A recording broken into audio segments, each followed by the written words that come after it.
Magandang araw mga sisboy. Isang magandang umaga. Ayan. Isang magandang umaga sa ating lahat. Sa inyo pala. It's been a long time di ako napag-upload ng video. Ang huling upload ko yung yung nag-varnish na i-repair na. Ito lang, meron lang ako konting i-highlight dito sa packaging ng yan, Coach Saver. Kasi ilang deliveries na inobserbahan ko, so parang may mali dun sa instruction nila sa likod, no? So ito po siya, guys. Ay, madilim. Ito guys yung liter na metal primer gray, and ito ay yung water base o latex gloss ng Coach Saver, no? Since pareha sila ng packaging, pero magkaiba sila ng category. Ito po ay metal primer, which is ano siya, oil base. Kung mababasa niyo yung instruction na yan, flat wall enamel, quick dry enamel yung yan. Preparation application, no? Yan po ito tama po to. Yung instruction niya sa likod. Pero dahil ginamit nila same na lata ng water base, chocolate ko lang. Yung instruction niya sa likod parehas lang, flat wall enamel, quick dry enamel yung ayan. Tingnan natin yung epoxy. Ito yung epoxy nila. Ayan, oh. Epoxy primer gray. Tingnan natin yung likod.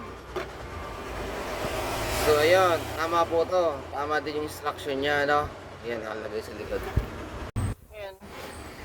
Ang problema dito, yung bumili na hindi marunong or naghahanap ng category ng pintura na binili.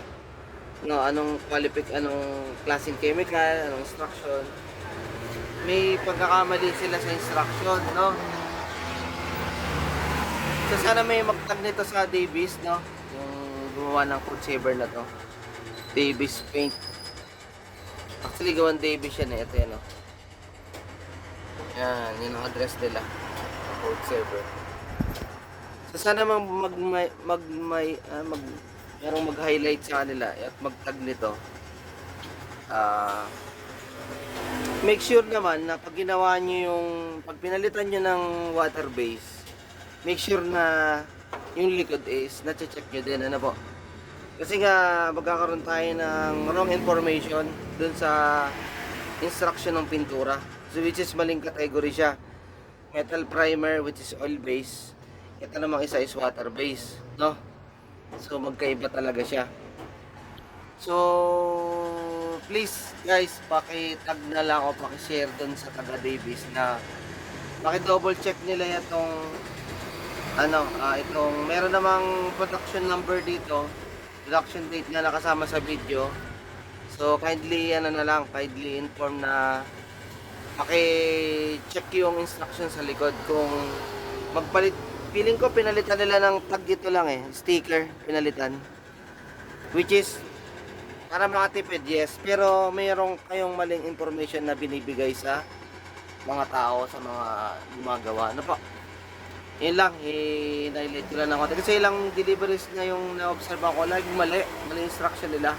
So, siguro walang nag-inform sa kanila na mali yung tagging sa likod. Feeling ko mali, kasi kita nyo naman yung epoxy flat wall at saka itong latex base. Ano po?